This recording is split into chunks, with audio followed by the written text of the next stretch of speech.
Welcome to Blackfin Rods. My name is Al Winchell, and today we're going to go over and show you a little bit about our factory here and how fishing rods are produced and what we do to create a fishing rod and how special it is, and to show you how it's fully 100% manufactured in the U.S. We are in the material and cutting room, and in this phase in the segment of actually building the rod, we start with the raw material. This is how your fishing rod starts. This is the pre-preg material. This is just a film or backing to separate the pieces so it doesn't stick. And you can see the fibers. I mean, you can see through it, but all the materials and chemicals are built into this. So basically, we buy it manufactured in a roll like this. And what happens is, every rod has its own design or pattern. A fishing rod can be one piece, can be up to 8 pieces of material, depending on its cut. And what we call these are actually called slip cuts. So depending on the style or the taper or the flexibility of the rod is going to depend on how it's cut, how fat or how narrow it is at the tip sections. But this is the way it starts. We have to start with this large sheet here, and then our patterns.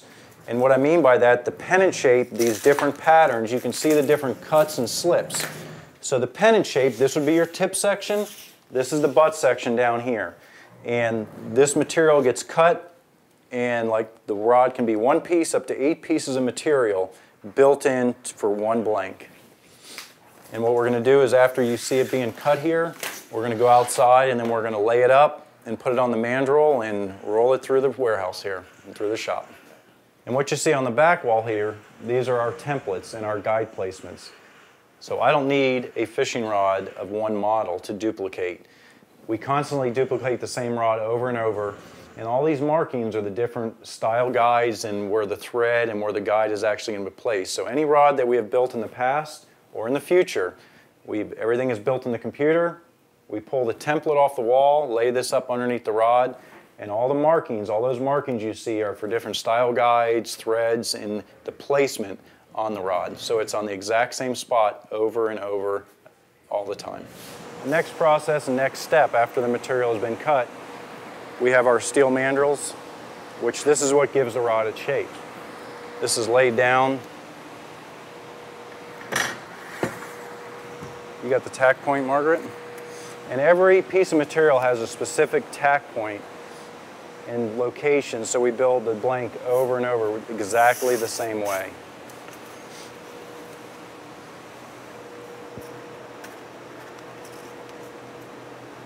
You have it marked down there? Go ahead.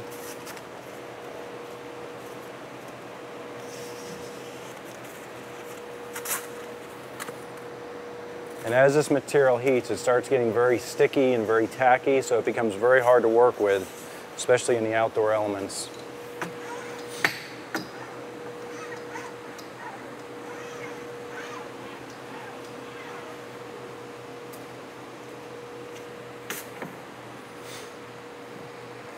It's next going to come over to the rolling table.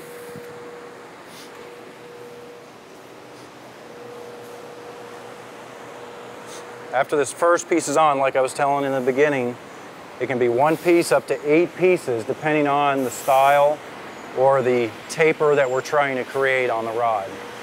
So the second piece of material is going to come and get laid in here.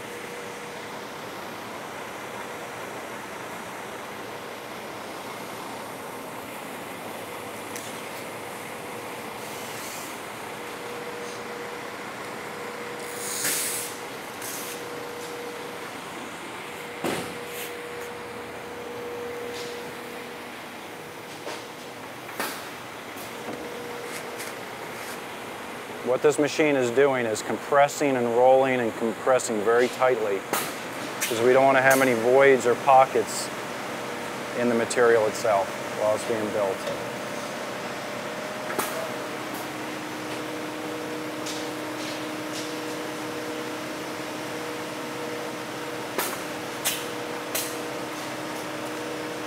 Last thing we do is put the label on it, and then we'll go to the next step.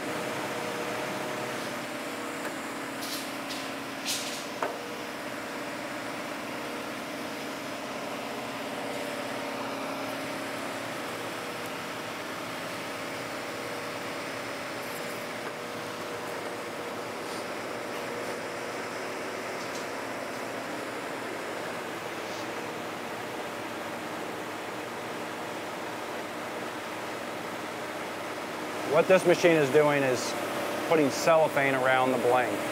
What it's doing is encapsulating the blank to the mandrel, because when this material starts to heat, it's going to actually liquefy. And if we just put this in, it would just like a candle, it would just fall down like a candle. So by compressing it and putting cellophane, this is going to be like a mold of the actual finished rod.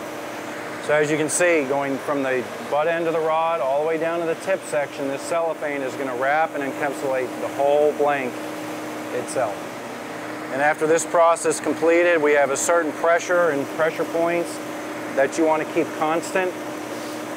It will come all the way to the end, and then this whole batch of rods, just like this, will get baked in an oven. As you can see, all the material is encapsulated and wrapped very tightly.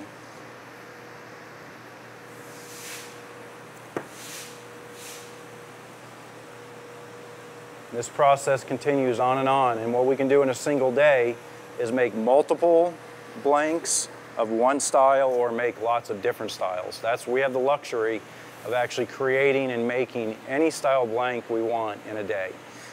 I don't have to wait on any other manufacturer or for overseas. It's nice to be able to take our raw material and make the piece here. After the piece is completed, the next process, it's going to go in the oven, and then we have to bake it. Just as if you're baking a cake or a pie or anything, this is what happens to that.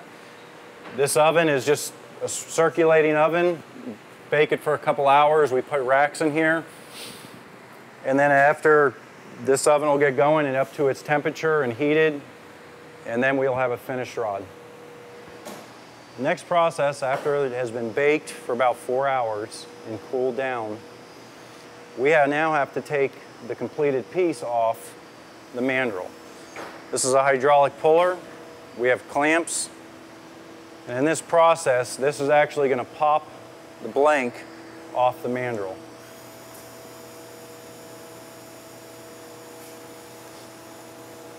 You can't manually pull this off, so by this block actually pulling it off, locks it on. It releases it. Now we have our finished blank. So the framework's gone. We now have the same blank that you saw earlier.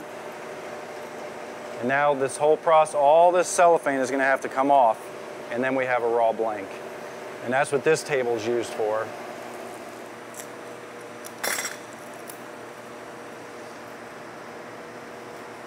And definitely we're not doing one at a time, but for this purpose, I'm just showing you.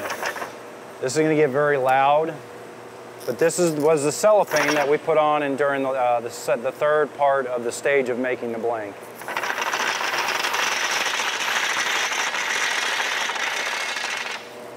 And we continue that on, and now you have the raw blank and ready to be built.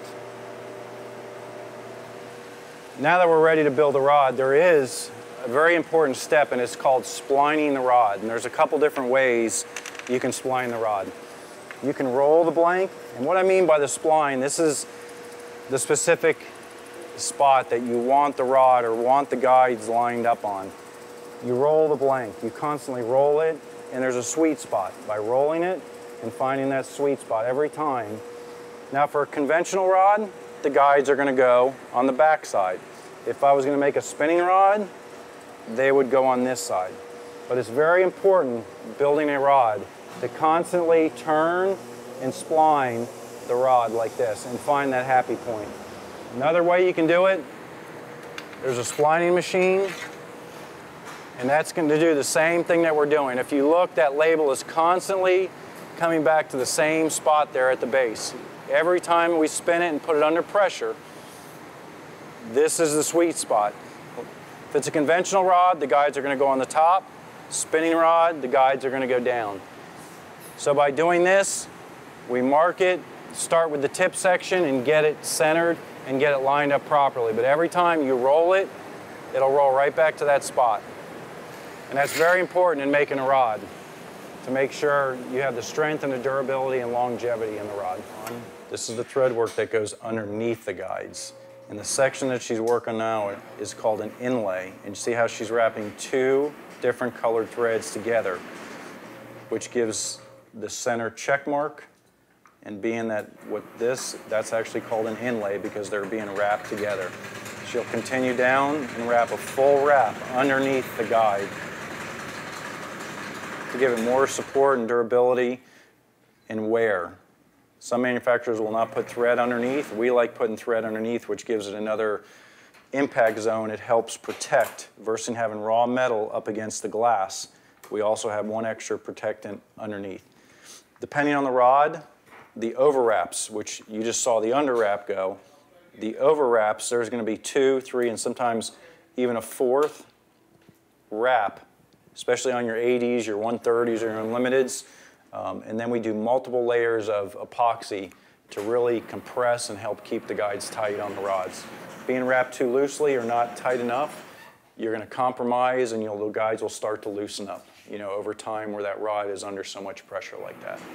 This process, this is the actual epoxy. It's a 2-part epoxy that is protecting the thread work.